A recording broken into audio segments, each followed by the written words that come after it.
June 10th, 2024.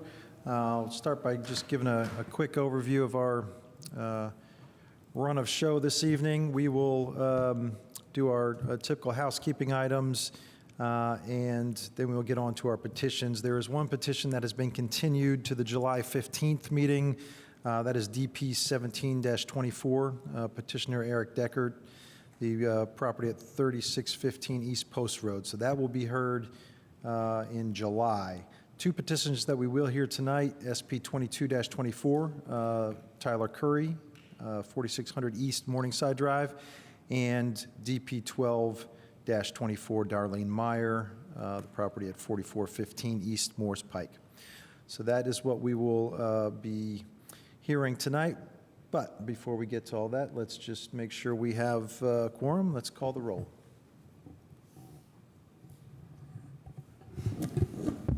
Enright Randolph. Here. Cochran. Here. Korodke. Here. Kinsey. Here. Copper. Here. Smith. Here. Stossberg. Here. Whistler. Here. All right, seeing that we do have a quorum, a small quorum, but we do have a quorum. We're missing a few members tonight, but we will proceed then with minutes to be approved. I believe we should have two sets of minutes to approve tonight, the March 19th special session and the May 13th regular session. Are there any questions or corrections regarding those minutes? All right, seeing none, do we have a motion to approve those minutes? Motion to approve March 19th, 2024 special session minutes. And if we can do them together, the April 13th, May 13th, 5/13/24 minutes. Second. All right, the motion is to approve both sets of minutes, and there is a second. Let's call the roll on that motion, please. Cochran. Here. Oh, I'm sorry, yes. Korodke. Yes. Kinsey. Yes. Copper. Yes. Smith. Yes. Stossberg. Yes. Whistler. Yes. All right, the minutes are approved. Let's, Do we have to roll call if no one's online? we don't have to necessarily. We could maybe, I think that's the only one we would probably have anyway. Let's go to reports, resolutions, and communications. Are there any reports or communications from staff? Just one thing in relation to the agenda for tonight. The two cases are supposed to be switched based on filing number. So the petition for Darlene Meyer for 4415 East Morse Pike should be first on the agenda, and then the petition for Tyler Curry at 4600 East Morningside should be second. Great. We will make that adjustment. Thanks. You have a question? Yeah, on the agenda, when I'm looking at it, it has that petition to be continued also with an address at 4600 East Morningside Drive, and that is not what Mr. Whistler said, and that was kind of confusing me. So is that just a typo in the agenda that I'm looking at? So the agenda that I'm looking at shows petitions continued are the Eric Deckard petition. Right, and the address under Eric Deckard is 4600 East Morningside Drive. Yeah, the agenda I'm It's looking been- at says 3615 is Post Road, so maybe. Oh, sorry. There was a Okay. Must have been an error in earlier packet that's been corrected. So what should that address be, so I can stick The- on here for myself? The It's, petition that has been continued, petitioner Eric Deckard, should be 3615 East Post Road. Oh, I know which one that is. Okay, thanks. All right, any other reports or communications from commissioners? All right, seeing none, then we will move on to our first petition, which will be DP 12-24, Darlene Meyer. And I believe Eric Grulick's going to present.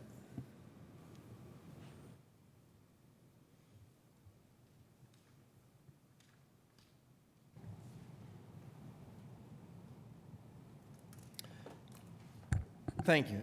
So this is a request for Darlene Meyer for a property at 4415 East Morris Pike. The property is zoned single-family residential medium lot R2. And is approximately 5.034 acres in size. And so the petitioner is here tonight to request a subdivision of this parcel into 19 lots. There would be 17 single-family lots as part of this, and 2 common area lots. The petitioner is also requesting a waiver from one of the subdivision requirements for the traditional subdivision type that requires a minimum of 67% of a lots to be accessed by an alley. So the petitioner is requesting with this to not have any of the lots be accessed from an alley. So the property currently has 1 residence on it. There are single-family residences to the north, attached single-family to the east, and vacant land, well, not vacant. There's a 2 single-family houses on property to the west, and then to the south of this, on the south side of Morris Pike, is property that is in the county, is currently used as an agricultural use. So this property, a vast majority of it is undeveloped, has been used for farming, agricultural purposes, with the single-family residence on the south side of the property. And as I mentioned, the petitioner is requesting to subdivide this into 19 lots, 2 common area lots, and then 17 lots that would be developed for single-family residences. With this subdivision, there would be extension of Bridgestone Drive, which stubs into this property from the east. So that would be extended through this site to the west. At the previous hearing in May, one of the comments that came out of this was the alignment of that drive with right-of-way to the west of this. So the petitioner has adjusted the direction and the angle of that right-of-way to try to align with where that adjacent right-of-way is. That adjacent right-of-way was dedicated with a petition in the 90s. However, it was not bonded for. So while there was right-of-way that was dedicated for a possible future road there was no bonding for that, and the road is not there. It is just right-of-way that is dedicated. So it's very likely that when something happens on this property to the west, that right-of-way will be adjusted to align with this location. So with this, they would also be constructing a new public road through the property. All the public roads in this would be public, with 61 feet of dedicated right-of-way. And so with this, there would be a public road that would extend to the north. Given the lack of adjacent connections on adjacent properties, you've got Gentry Honors to the north of this with single-family lots that stub into the backside of this property. There are no road stubs to connect into. So the petitioner has shown kind of an alley stub on the north side of the site that would stub to the west. So this would be placed in 20 feet of right-of-way with 14 feet of asphalt for the alley. And so that would stub into the property to the west to allow for a future extension and connection through that property. They've also shown a turnaround on the east side of the road, on the northeast side of the site, to allow for emergency vehicles or sanitation trucks to turn around to accommodate those turning movements until that alley can get extended. So with this, there would be 2 common area lots that I mentioned that would be used for stormwater detention on the south side of the site. So a large detention pond on the southwest corner of the property, and then another smaller facility on the southeast. Both of those are in common area lots as required, and would connect to existing storm drains along Morris Pike. So with the subdivision request, they are required to dedicate right-of-way along Morris Pike. Morris Pike requires a total of 74 feet of right-of-way, or 37 feet from center line. That has been shown on the plat. There would be a 7-foot sidewalk and 8-foot tree plot installed along Morris Pike as well.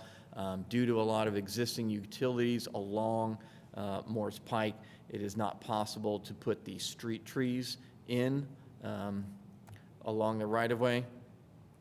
Sorry, I'm trying to get there. There we go. Due to the existing underground utilities along Morris Pike, the street trees will have to go on the north side of the sidewalk.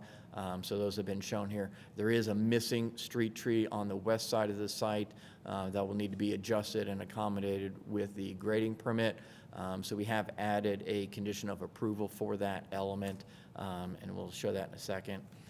One of the other issues that was discussed with this petition were the internal streets and the width of those. The petitioner was previously showing 34-foot wide streets to accommodate on-street parking and travel lanes. After looking through the expected amount of volume for this development, it was decided that 34 feet was not in keeping with what the transportation plan envisioned for streets with this volume. So the petitioner has changed that to a 28-foot from face of curb to face of curb. That still would allow for on-street parking on both sides, but given the low volume here, it is not expected that 2 full lanes of on-street parking are going to be needed and would result in a lot of excess asphalt. So that cross-section has been adjusted to narrow that down to be more in keeping with the transportation plan. There would still be 6-foot sidewalks, which would then result in a 9-foot tree plot along both of the streets, Baxter and Bridgestone. So that is certainly a lot more keeping with what we want to see for this type of street. There is a condition of approval addressing the final road design. That is just to look at any possible narrowing of bump outs along the intersections to help narrow the street if we feel that's necessary. We haven't immediately identified that need, but we just want to defer that final review to the grading permit stage. So as I mentioned, one of the elements of this petition is a waiver request from one of the subdivision sections that requires 67% of the lots within a traditional subdivision type to be alley accessed.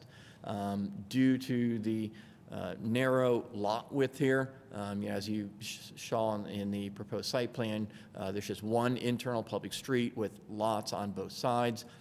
Incorporating an alley along one or both sides of that would substantially reduce the amount of lots that would be available within this subdivision. Given the low expected volume of traffic within here, the presence of driveways along the street is not expected to cause significant impacts or hazards to vehicles or pedestrians. And also, given the location of this particular property on the far southeast corner of the city, again, vehicular and pedestrian circulation through here is going to be minimal. So the presence or lack of alleys within this development should not have any negative impacts. And so we are recommending that waiver be approved with this petition. And so we are recommending approval and granting of the granting of the waiver with the 2 conditions that are listed in staff's report, plus the 3rd condition that is on the screen, just outlining that an additional street tree is required along the Moores Pike frontage, specifically in relation to the stormwater pond. So with that, I'm happy to answer any questions. Thank you, Eric. Is there a representative of the petitioner who'd like to add to the presentation tonight? Just come on up to the podium here and state your name for the record.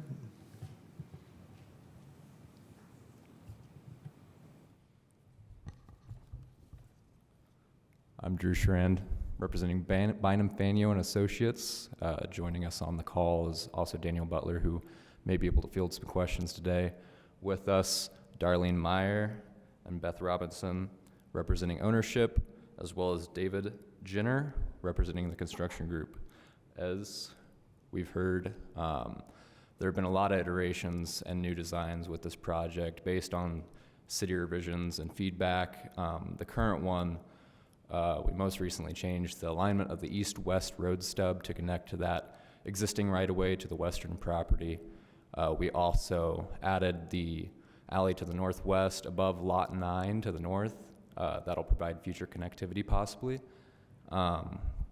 We also worked with the transportation department to narrow that proposed asphalt and widen the street tree plot on both east to west and south to north road.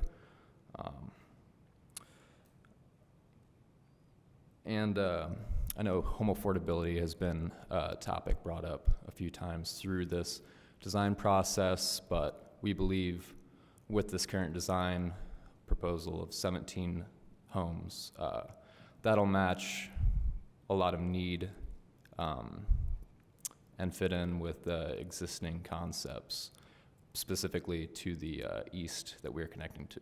So if you guys have any questions, we'll do our best to answer. Thank you. Thank you. Are there questions from commissioners, either for staff or for the petitioner?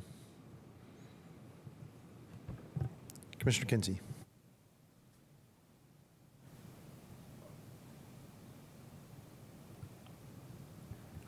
I guess I had a question, but I was waiting to be recognized. Kinsey said go ahead, All but right. I was going to offer to you just so we could do it in a linear fashion, but I don't have to. no, mine was just, was there improvements to the sidewalks on Morris Pike? I guess, I think you touched on There weren't any changes from the last hearing to now. They do have to install 7-foot sidewalks and 8-foot, I think, or 9-foot tree plot. So they've shown the tree plot, they've shown the sidewalk, but the street trees have to be on the north side of the sidewalk due to underground utilities along in the tree plot area along Morris Pike. Okay, so that's the difference. All right, thank you. Appreciate that, and I appreciate. Commissioner Cochran. On the property to the west, can you show us where the road will butt up against that property? Because it looks like there's 3 parcels on the GIS. Why is this not sharing? See? Yeah. There's that house right there. It's gonna be right behind it. Yeah.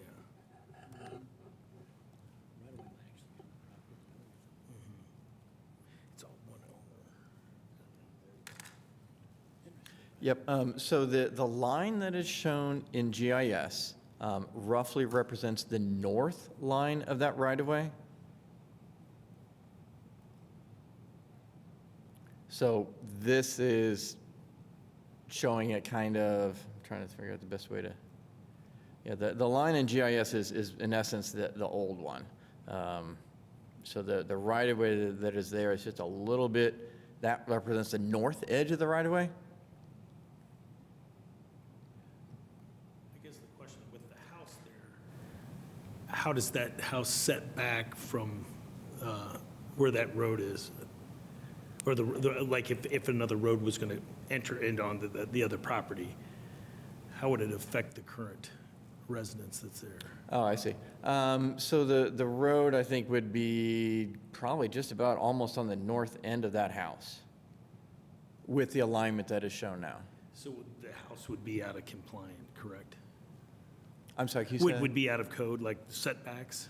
No, so this subdivision, as I mentioned, when the property to the west of this that has that right-of-way constructed, or that has that right-of-way platted on that, when that develops, I would expect that the right-of-way line that is shown on that will be adjusted. That plat was done back in the 90s. And like I said, it was really kind of interesting going back and looking at that case file because, like I said, it didn't require any bonding for that road. And they were just showing that lot, that right-of-way there, in order to allow this other lot to the north to be platted.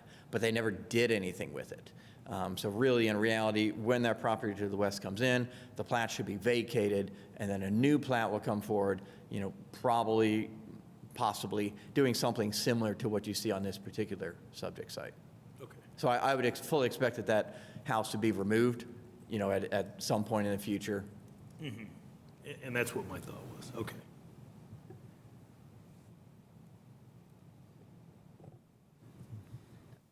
My question actually stems a little bit about that same road issue with regard to what we're supporting or helping in terms of that west property. Does this represent the new road alignment, what's best also for the west lot, or at least to the best of the ability of, I'm trying to think about contiguous land use here and roadways. So Eric, your comment just now indicates to me that the west property would then be replatted, or there would be an adjustment to that plat to make it essentially align with what this property will do. That's the idea. Yes, so we were making a minute adjustment Yeah. in terms of the alignment of this road to try to get it a little bit closer, more centered to where that right-of-way is on the adjacent property to the west. So also, I guess, I failed to mention, Bridgestone Drive is shown on our transportation plan as extending fully through this site from 446 over to Smith. So that would be extended through this, through the adjacent farm to the west as well. So like I said, it's very likely that the property to the west of this will have that plat vacated, amongst other things, because we have dedicated right-of-way with no means to build any road within it. And I would imagine that, the property to the west, would want to do something very similar to what is being proposed on this development site currently, in terms of utilizing the road. So, once we've had a chance to then look at the trees on the property to the west and do a little bit more analysis there, that right-of-way can be adjusted, at some point in the future, but it's still essentially maintaining that alignment. Okay. Yeah, as I said last time we discussed this petition, my concern is just not to put ourselves in a bad position or to make a decision now that could put us in a bad position with the next development. I realize that I'm not asking the petitioners to adjust that, but I think if we can make adjustments now, this is the time to do it. So it sounds like this is the best course of action. Yeah, the Okay. line that is shown in GIS, kind of as best as we can approximate the information we've got, represents kind of that north line of the right-of-way. So the right-of-way then is a little bit south of that line. So we're getting a little bit further away from the better stand of trees on the north side of the site. Yep. Okay, thank you. Thanks. I have a follow-up on that same issue because the property owner that owns that lot to the west actually spoke at the last meeting and said very vehemently that they would have no plans at this point to sell or develop that land. So I would love to see some kind of an overlay up there of exactly how that road is cutting through and where it's interacting. And I feel like I saw something like that last month when we were looking at that stub. I don't know if I'm just imagining it now. But because it looks like maybe the angle changed a little bit, but there was also concern about how that stub was then going to stub right into their house. And, as was just mentioned, we don't want to put ourselves in a bad spot later on because there is no guarantee that this person who owns this lot to the west is going to want to ever change it and do anything with it. And our right-of-way, if we want to build Bridgestone all the way to Smith, is to use the right-of-way that's already platted, which is to the north. So is there a way to see how exactly it lines up there in terms of this stub? Yeah, so we did look at, perfectly aligning this up with the right-of-way to the west. And so you can see here kind of on the exhibit, both sides of the right-of-way line. And so it was not possible to perfectly line these two stubs up. The extension from Bridgestone and then this right-of-way to the west of this. So they've come as close as possible with maintaining our street design standards and centering that. Certainly, we're not implying that by stubbing to some particular location that, the imminent removal of any structures on an adjacent property is going to happen. Nothing is triggering the construction of the road on the property to the west, and we don't even really have a means to require that road to be constructed. So the only way that something is going to happen on the property to the west of this is if at some point in the future, 10 years, 50 years, 100 years from now, that property is looked at as in some redevelopment fashion. So those two little parallel lines there on the left of that slide is the right-of-way that we already have? Yes. Okay. Yep, so that represents the right-of-way Okay. as it is platted. Okay, thank you.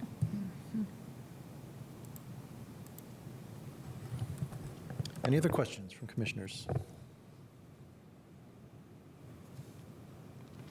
All right, seeing none, we will go to public comment on DP 12-24. If you're here in the chambers and you want to make comment, just step up to the podium, state your name for the record, and you'll have up to 5 minutes to comment. If you're online and you'd like to make a comment, just click on the reactions button, click on the raise hand button, and we will recognize you when it is your turn to speak. Don Owens, and I am the property owner of what we've been talking about. I feel like we're kind of trying to kick the can down the road.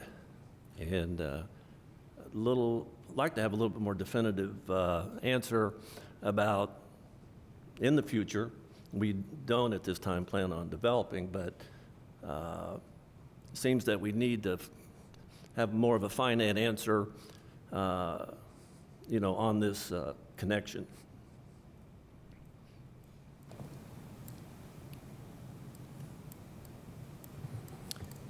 Thank you. This isn't really a time for a back and forth, but if you want to pose questions during your comment period, we can do our best to answer those when we get back to our comments and questions. Okay.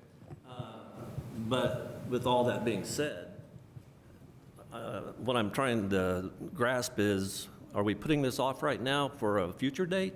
Or does this need to be finalized before anything else starts on my part of the property connecting into the new development? All right. We'll do our best to get you an answer to that. Thank you. Any other public comment? Nothing on Zoom. Last call for public comment. All right, we are back to the commission then for any additional questions or comments. Well, I don't know if there's anything more we can discuss about the cut and the right-of-way in this property. Eric, if there's anything else that you want to add to help all of us understand, including the property owner who raised the question? I guess I don't really have much else to really lend to it. Like I said, we've tried to align the two sections that we've got from the existing stub of Bridgestone Drive to where the right-of-way is on the property to the west. As we said, there's nothing that is implicating the property to the west in any manner. It is not being brought out of compliance with anything. It's not triggering any improvements, no road construction on the property to the west. If anything, by shifting it a little bit south, we've enabled a little bit more tree preservation on the property to the west.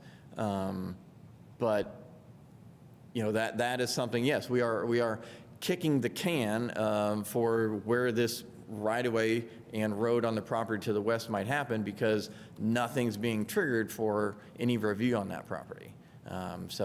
We've tried to factor in everything as we can with this particular petition, taking in all the factors that we've got, and what they're showing extends Bridgestone. If there was a built road on the property to the west, then that would be a little bit different. But since it is unbuilt right-of-way, we know that something's going to be adjusted on the property to the west, whenever that does develop at some point in the future. I'll just add, Jackie Scanlon, Development Services Manager.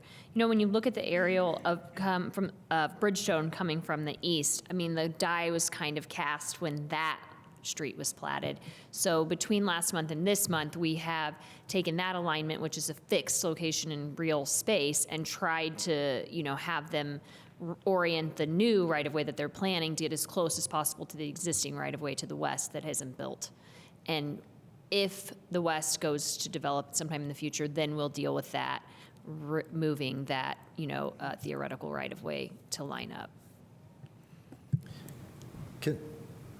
Can I ask a quick follow-up on that? So, as I understand it, there's basically two scenarios where this road would ever get built. One is current property owner sells the property, decides to develop it and replat the whole thing, at which point the developer would build that road.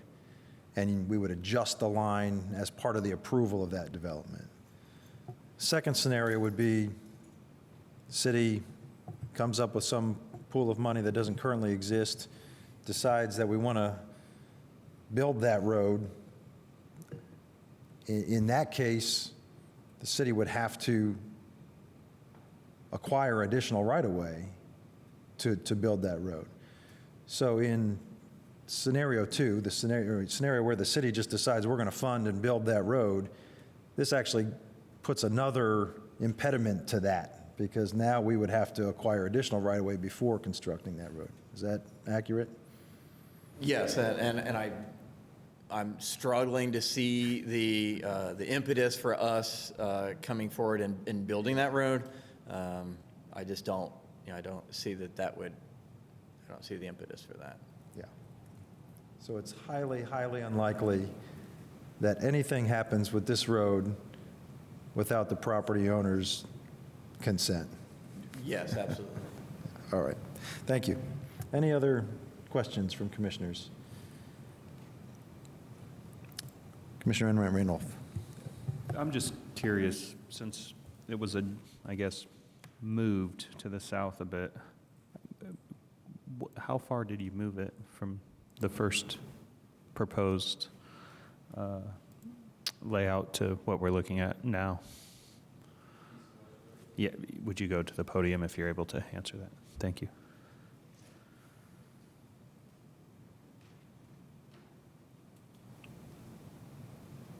To clarify, your question is about the current placement of the east-west stub compared to our original. Yeah, I guess it looks like you actually try to move it north to be in more alignment.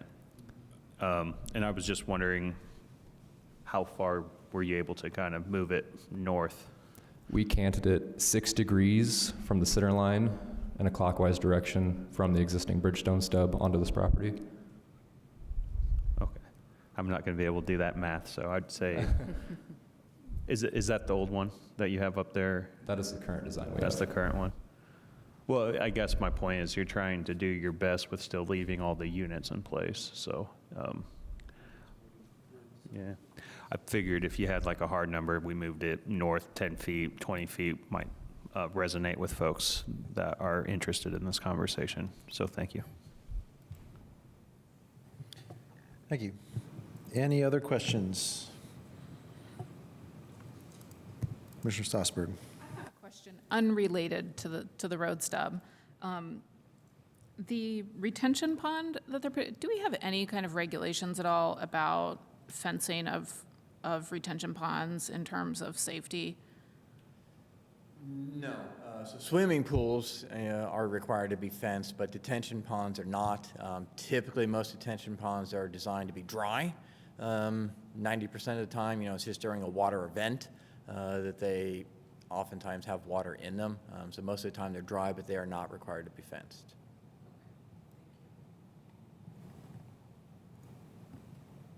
All right. Any final questions, final comments, or motion?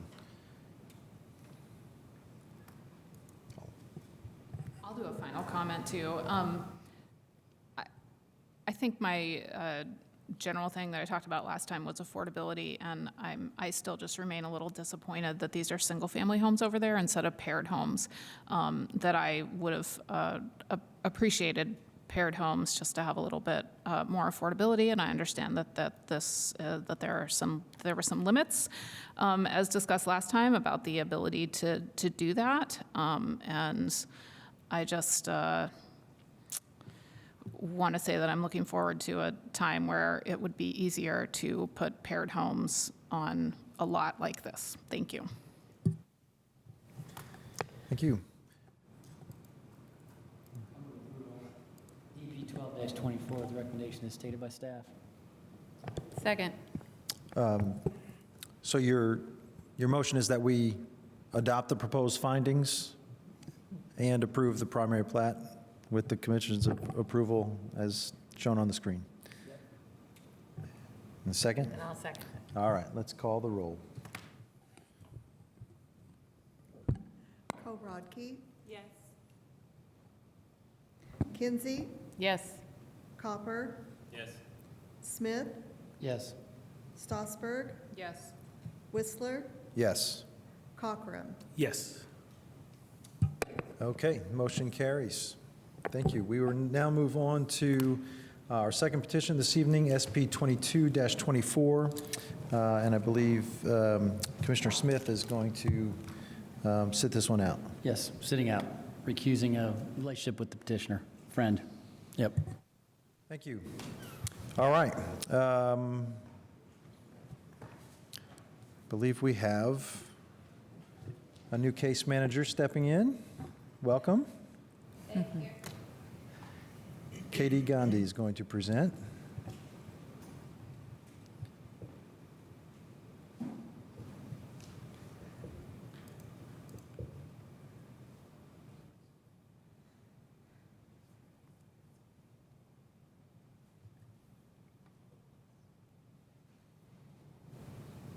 Katie Gandhi. Katie Gandhi. So today's request is for major site plan approval to allow the construction of a 3-story, 110,250 gross square foot storage self-service facility in the mixed-use medium-scale zoning district. And the location of this request is 4600 East Morningside Drive. The allowed use table from Title 20 of City Code currently permits the self-service storage use in the zone. The Park Ridge East Neighborhood Association, which lies within 500 feet of 4600 East Morningside, the applicant presented this proposal to that neighborhood association on May 5th. Major site plan approval and attendance at Plan Commission is required for this development as it has more than 20,000 square foot of new non-residential space. I'll also mention that the Planning and Transportation Department did receive multiple emails from the local neighborhood opposing the proposed development, and those emails are attached to the packet. This property is located on the east edge of town, adjacent to county land. It is 2.14 acres in the zone.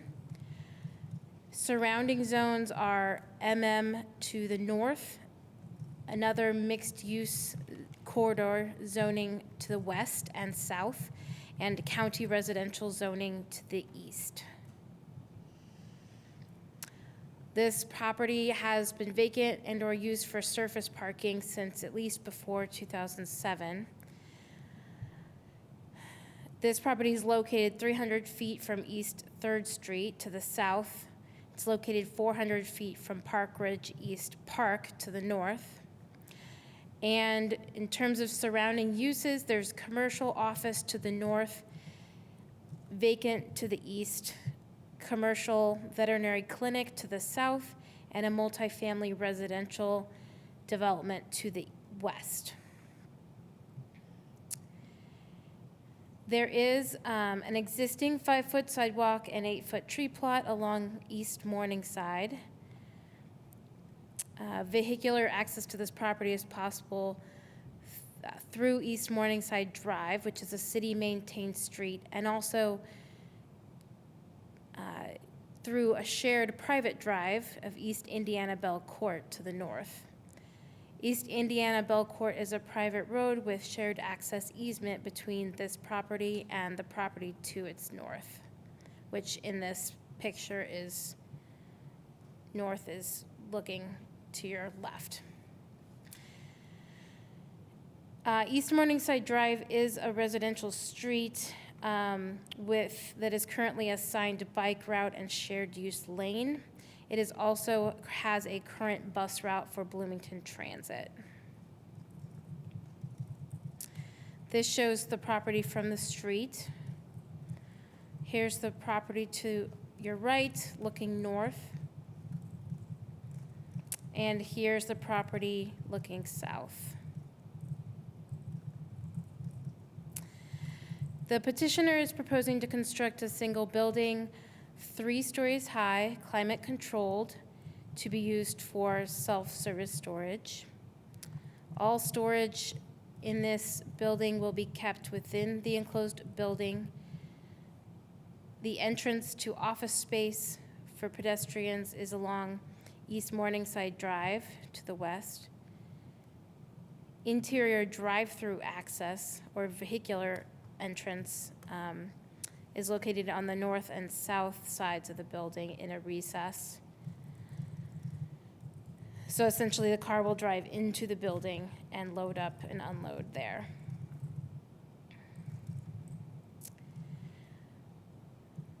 There are no public loading docks on the exterior of this building.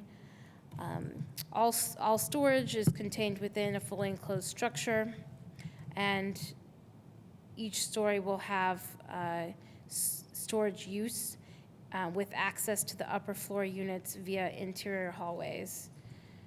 The storage units are located on all 3 floors. Public access to the facility, because it is adjacent to a residential zone, even though it's county, is only permitted between 6 a.m. and 10 p.m. The access doors to the building do not face public streets, parks, or open spaces, and they allow loading and unloading of storage to take place inside the building. The development is not expected to significantly increase public transit need. However, it does meet criteria for providing transit facility. Facility is not proposed with the current development, but a conversation with Bloomington Public Transit will be required for approval. The petitioner will be expanding the sidewalk to the 6-foot width as required by the transportation plan and installing 6 bicycle parking spaces.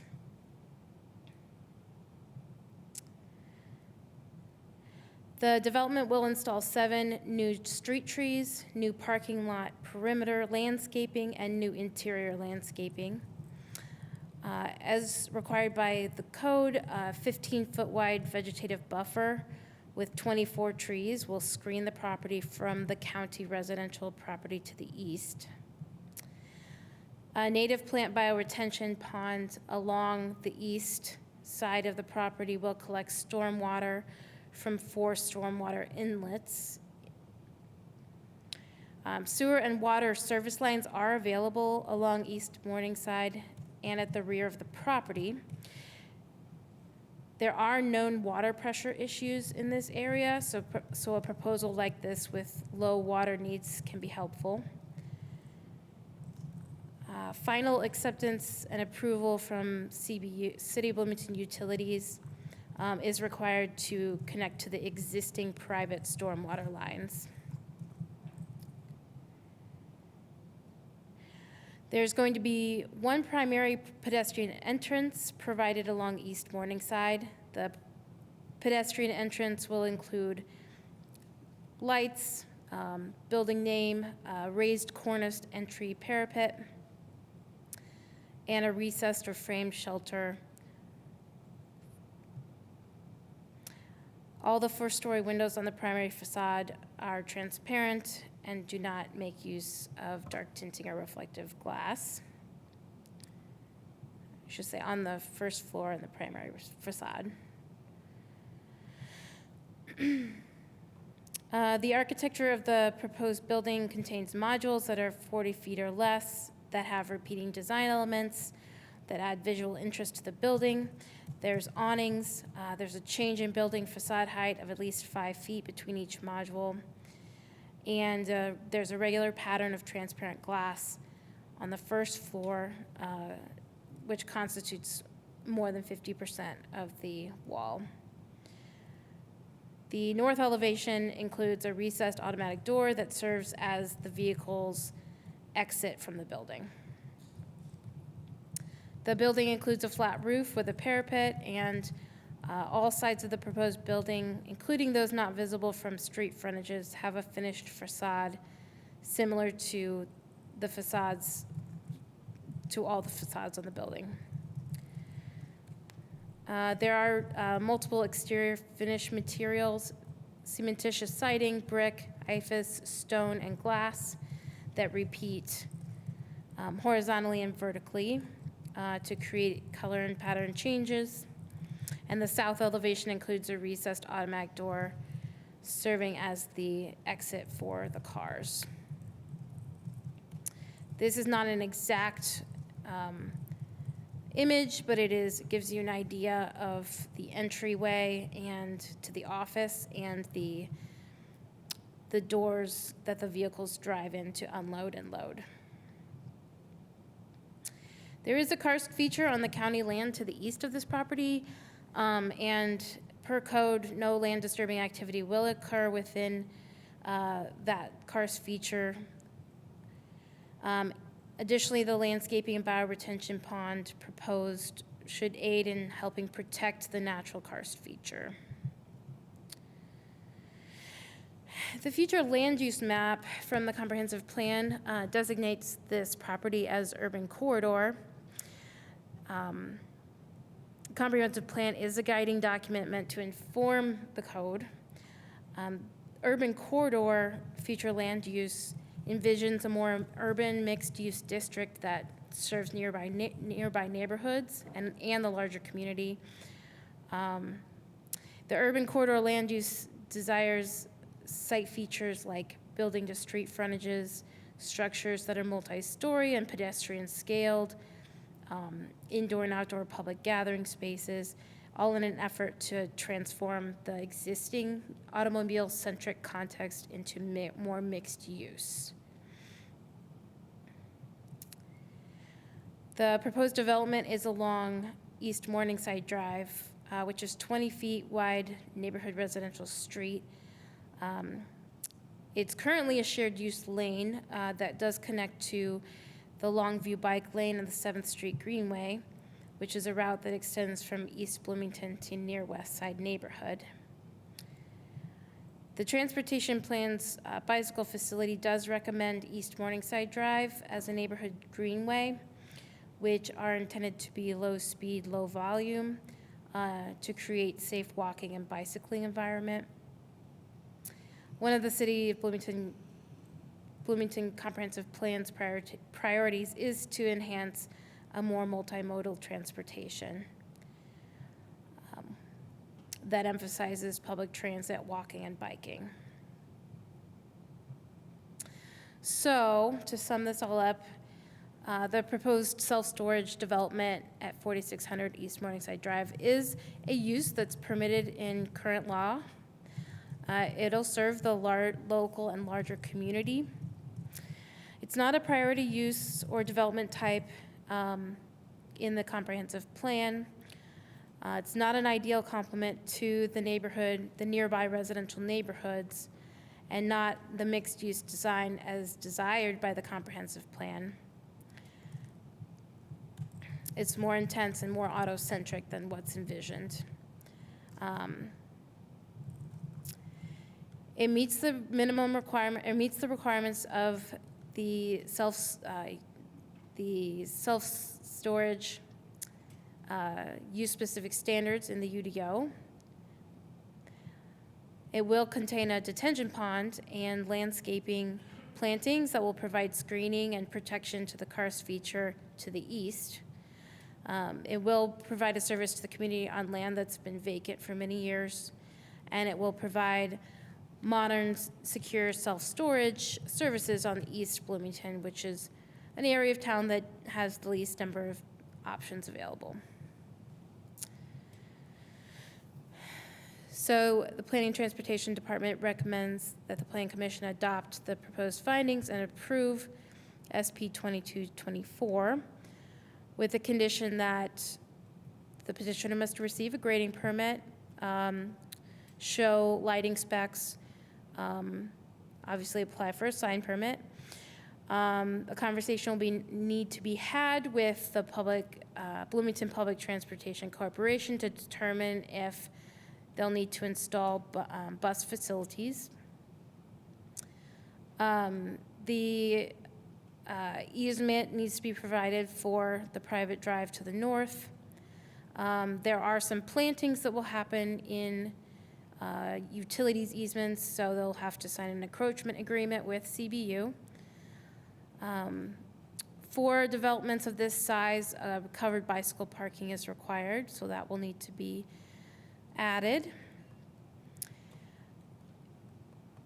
We would like to see some calculations showing that excess water runoff will not increase to the property to the east, as is required by our karst geology standards. And then the applicant will need to receive approval to connect to either the private stormwater system connection or the public, depending on the agreements that can be provided. Thank you. Thank you. Is there a representative of the petitioner who'd like to add anything? Once again, Andrew Schrand, representing Bynum Fanyo. Daniel Butler should still be on the call to field any other questions. We have Tyler Curry here representing ownership of the lot. We were responsible for implementing best practice for drainage, traffic, and site plan elements. We think the current design best represents those standards and those included in the UDO. Coordination has existed with the City of Bloomington with revisions applied, and going forward, we'll continue to work with City of Bloomington. Tyler Curry was also present at a neighborhood meeting for this project. If you guys have any questions about that, please let us know. We'll do your best to field them. Thank you. Thank you. Are there any questions from commissioners, either for staff or the petitioner? We'll start at this end this time. Well, I'll just make a note that Morningside Drive is already a neighborhood greenway, that actually was constructed earlier this year and turned into a neighborhood greenway. So that is currently, has that status. I'm not sure that I have any questions at this time. Questions? Nope. Moving on down. All right, go ahead, Commissioner Kinsey. All right. I have a question, and perhaps it's just a highlight, Katie. When you were doing your report, you didn't kind of elaborate on the development standards, and I think I wonder if you can comment at all about the discussion that starts on page 19 that indicates the development standards for storage, self-storage, use-specific standards. I just find it really helpful to see those UDO standards, and I mean, they really specify a lot of provisions about loading and public access permission. And I just wonder if there's anything in there that you wanted to comment on further about what it both constrains in terms of use and make sure that the use is, regulated in some way by city code. Is there anything in there that you want to highlight as part of that?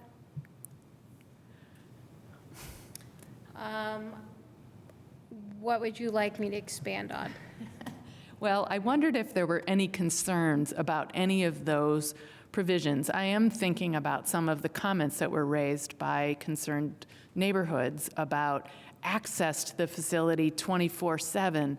There was a comment made about that, and I think, according to these use-specific standards, the public access shall only be permitted between 6 a.m. and 10 p.m. And outdoor loading is specified in here. And I don't expect, neighborhood residents to be aware of all of these specifications, but I think there's a value to indicating that they exist, and that if there were any concerns about them, we should raise them here. Does that help at all? Sure. I'm trying to turn my comment a little bit into a question if you can't figure this out, but yeah.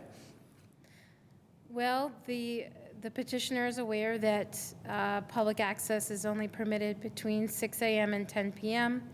As it is adjacent to a residential zone, which is one of the requirements. And there's nothing to indicate in the current petition that any of these are being stressed or close to not being assured based on anything that's proposed in this. I mean, there's no indication of any findings in this regard. If they were, they would be in the Mentioned. conditions. Okay, thanks. Thank you. Yes, So I guess managing the access, I guess the question would be, many times on these storage facilities, you see fencing around it. I wasn't seeing it in the drawing, but right now, right now there's no proposed fencing to go around it? Not that I'm asking for, I'm just curious. There's not. It's a little bit of a unique situation because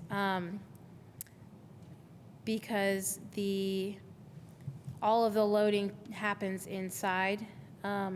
So it's not kind of your traditional storage unit where the access to the individual units happens outside. The access to the units all happens inside. So outdoor loading, service, and refuse areas. In our screening section of the code, it says outdoor loading service areas shall be integrated into the building design if possible, or shall be located where they're not visible from public open space.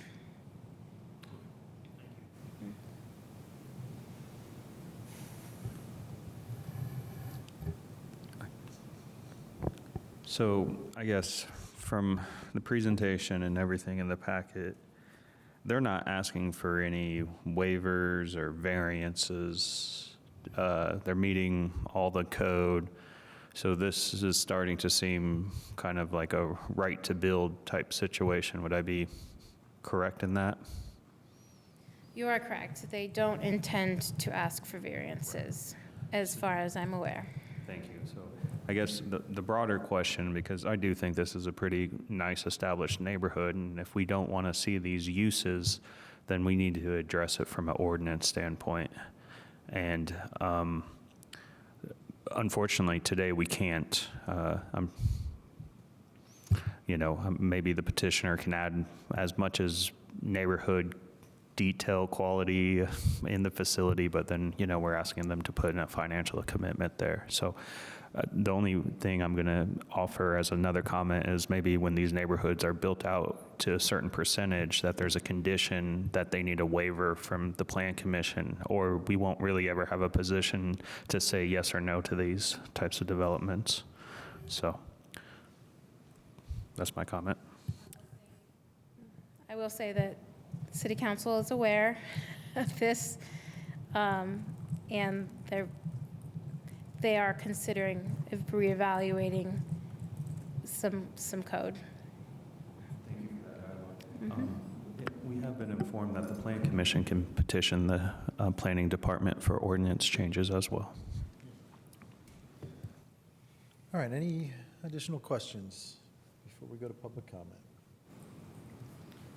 I guess I'll just ask, there's a lot of conditions that go along with this recommendation, maybe more than we typically see. Was there a rush to get this to Plan Commission, or do we normally have this many conditions? I mean, I'm still at like less than a year on Plan Commission, so maybe I don't, it just stood out to me that there's a lot of conditions there, and perhaps we would want them to meet more of them before we actually have adopt the recommendation. Yeah, this did occur on a little bit of a advanced timeline, a quick timeline. Oh, sorry, I'll add, Jackie Scanlon, Development Services Manager. The conditions that Katie included, I think we felt could be managed from here on out, and that maybe could be explained to you in such a way that you would understand the repercussions, where sometimes, they need to be, that change needs to happen so that you can see what will happen because of it. But yeah, if you all would rather see some of those things implemented, especially like the design ones or whatever, you could always continue it and we could bring it back next month. That would be perfectly appropriate. Thank you. All right. Any more questions? Nope. Okay, we'll go to public comment then on SP 22-24. If you're here in the chambers and would like to make comment, just step up to the podium, state your name for the record. And you'll have up to 5 minutes to comment. If you're online and you would like to comment, just click on the reactions or raise hand button, or send a chat to the host, and we'll recognize you when it's your turn. Thanks. So my name's Teresa Sisinski, and I'm a resident of the Park Ridge East neighborhood. It's a very active neighborhood. I want to first start off and say that I actually think that storage units are needed on that side of town. So I do think the use is a great idea, but I don't think in practice this accomplishes all the needs that the comprehensive plan's vision is for the community. And I don't think that it accomplishes the things that the actual residents there, how they utilize that space currently.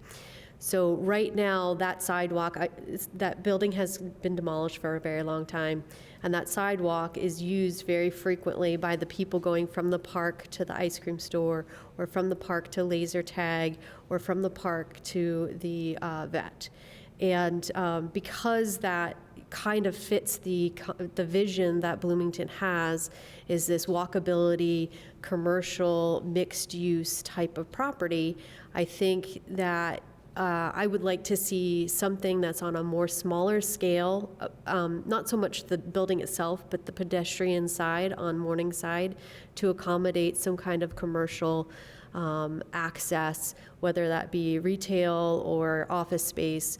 But because of the walkability that is currently being utilized in that neighborhood, and also that it's a greenway, it has access to the bus route, it's bicycle friendly, I think that there is a missed potential for having a really good economic hub united into that project.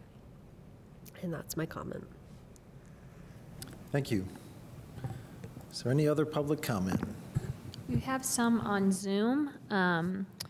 First up, we have Katie Yoder. Should be able to unmute.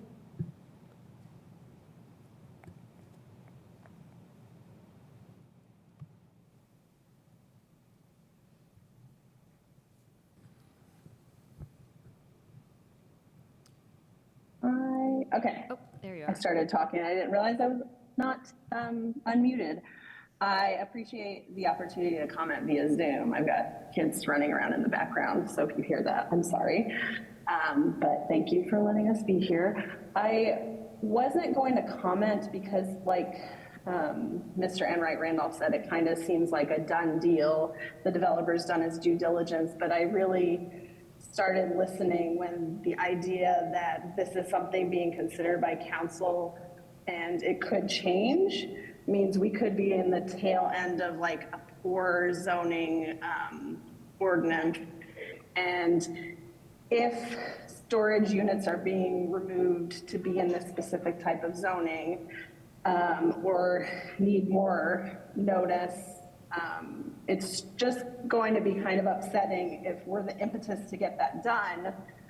And I believe I've watched commission meetings where things have gotten halted and they come back 6 months later or something. I don't know if it's an opportunity, if these conversations are happening, if we would be able to see what happens. I don't know if that's possible preemptively, but it does sound like it's not really in the spirit of the comprehensive plan of the city to increase density or make housing a little bit more affordable and accessible by building a storage unit that can't be used for other people to live in.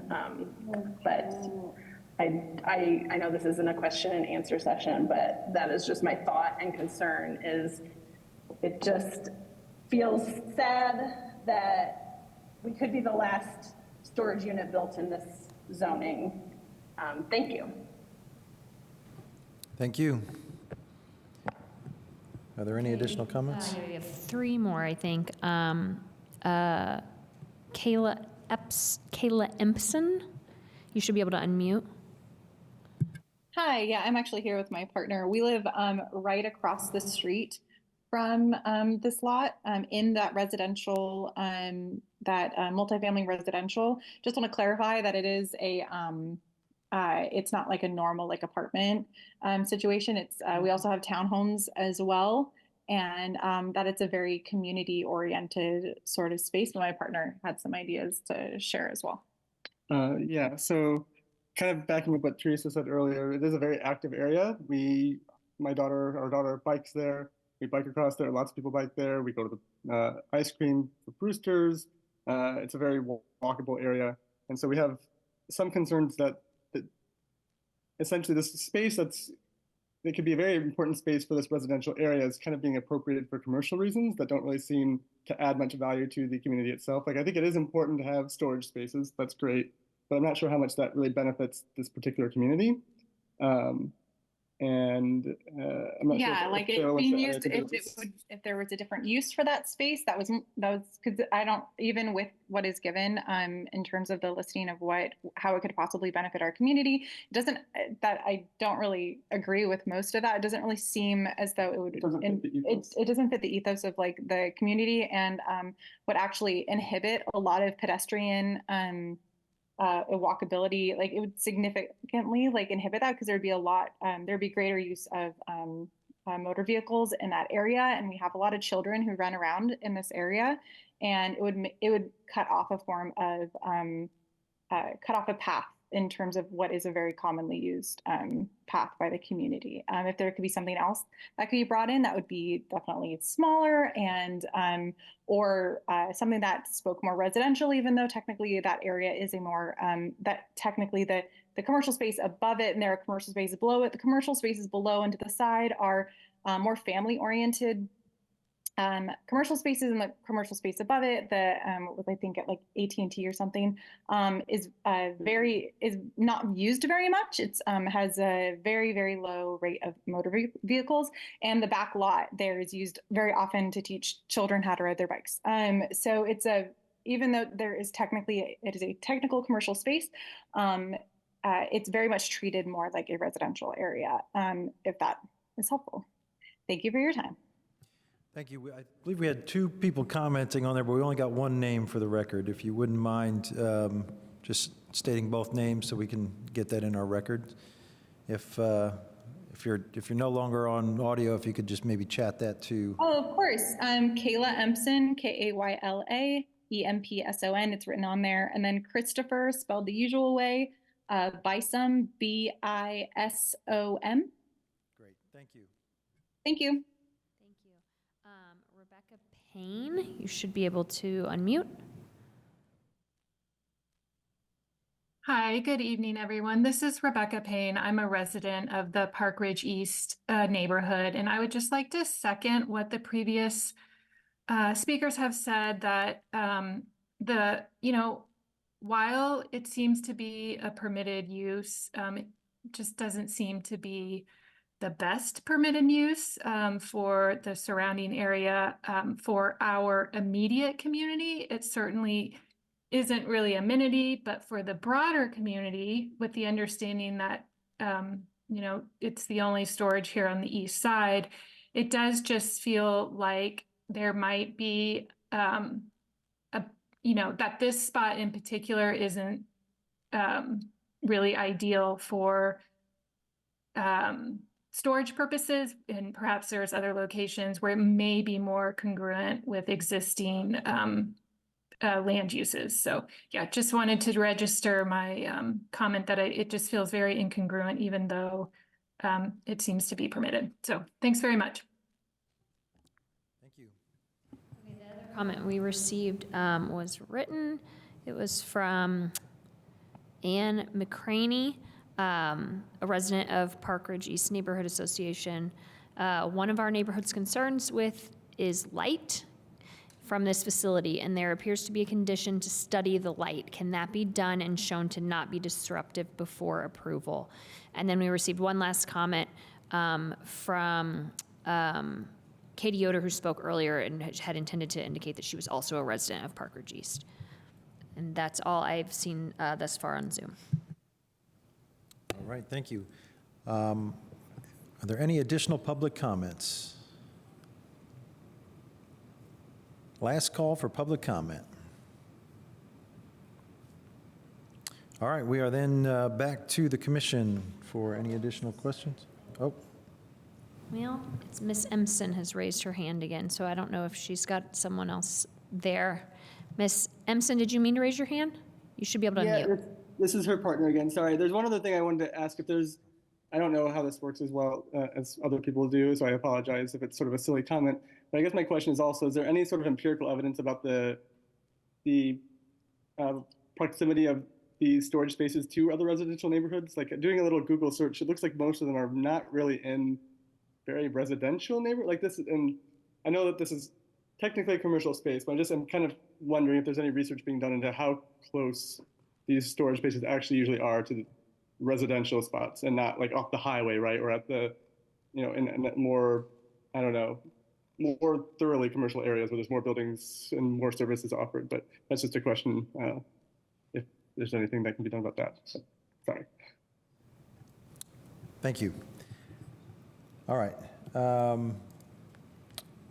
there any others in the queue online, Jackie, or was that our last raised hand? All right. We are then back to the commission for any additional questions. Commissioner Kinsey, go ahead. Sure. I'd like to raise a question about the lighting and what we might see in that photo vote, the actual lighting expectations that are part of the condition number 2, the lighting and photometric plan. What does that entail, and who approves that?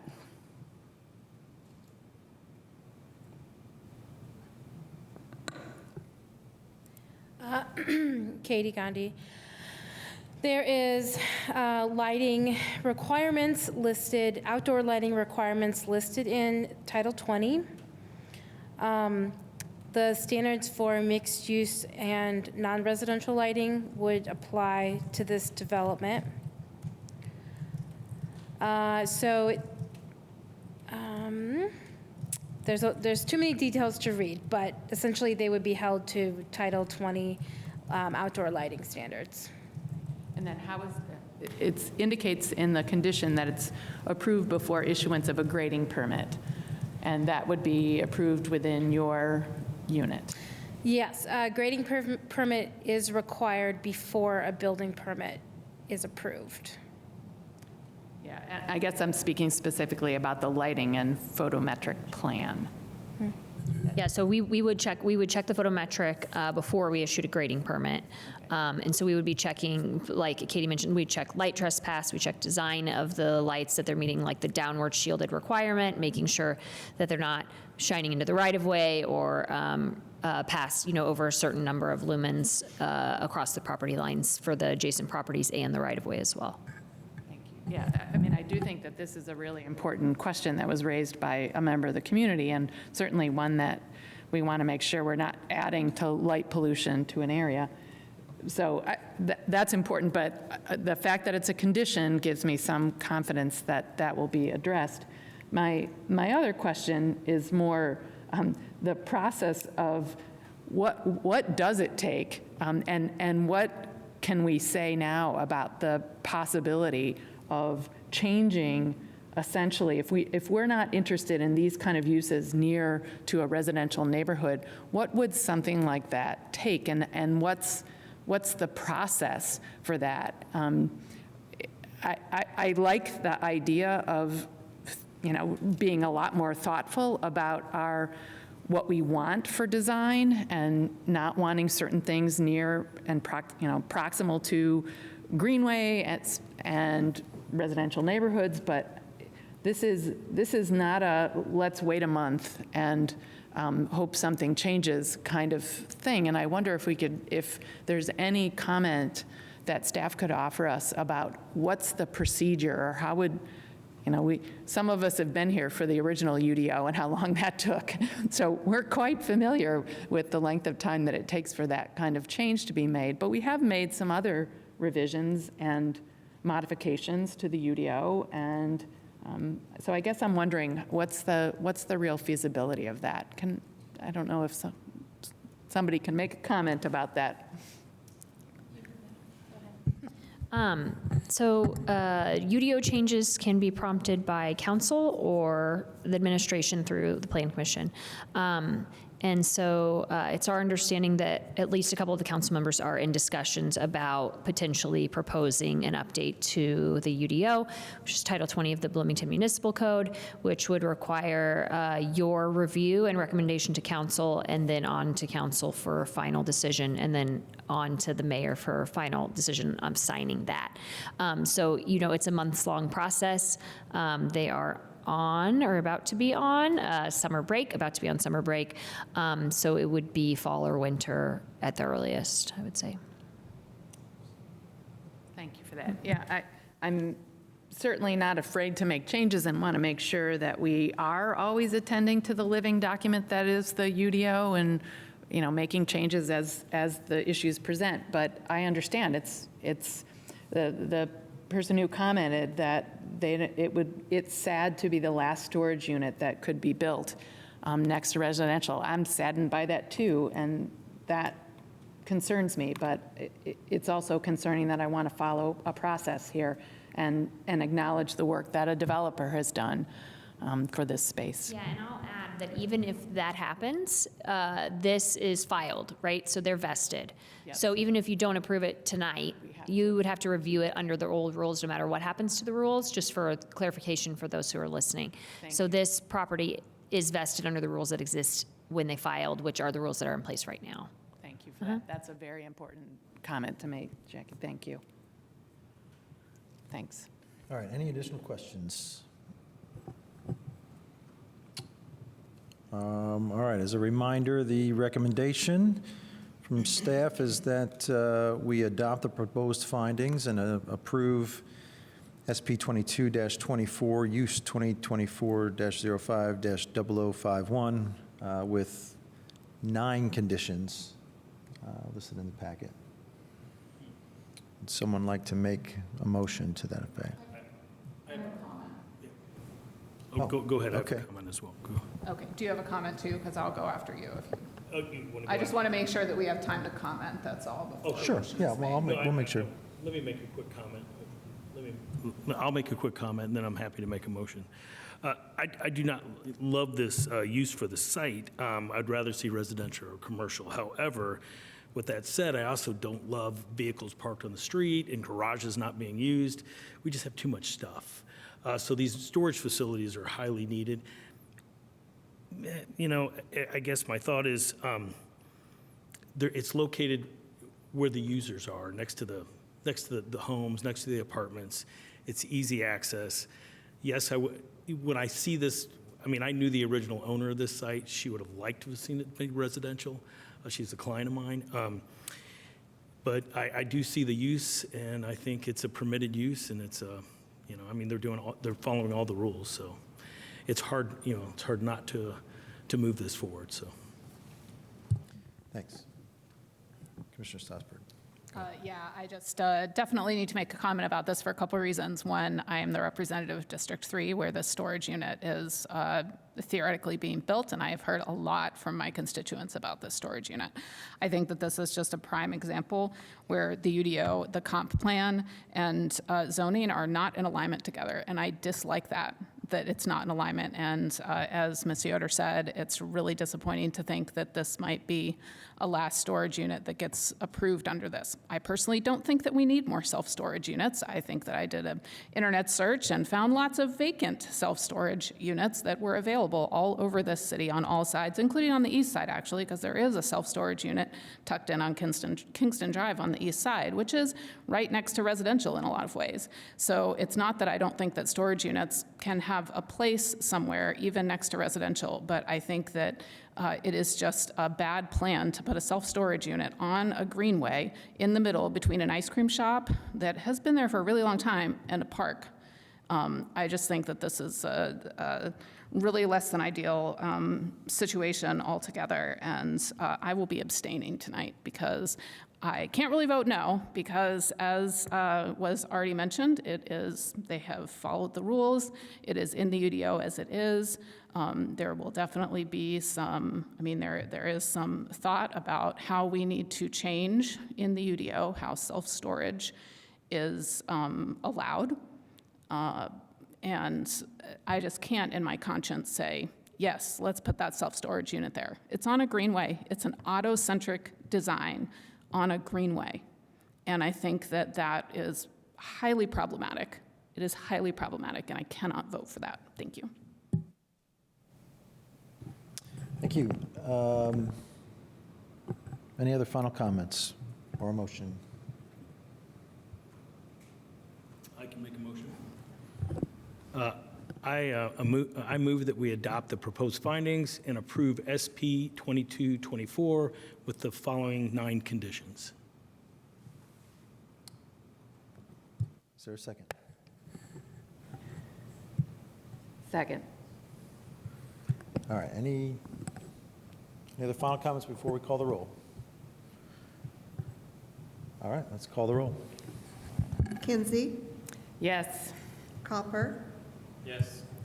Whistler, Yes. Cockrum, Yes. Korodke. Yes. All right, and one abstention. Yeah, don't I still have to abstain? Oh, Yeah. Strasburg. Abstain. All right, the motion carries 501. That is our final petition this evening, so unless there are any other final announcements before we adjourn? All right, we are adjourned. We'll see you in July. Thank you.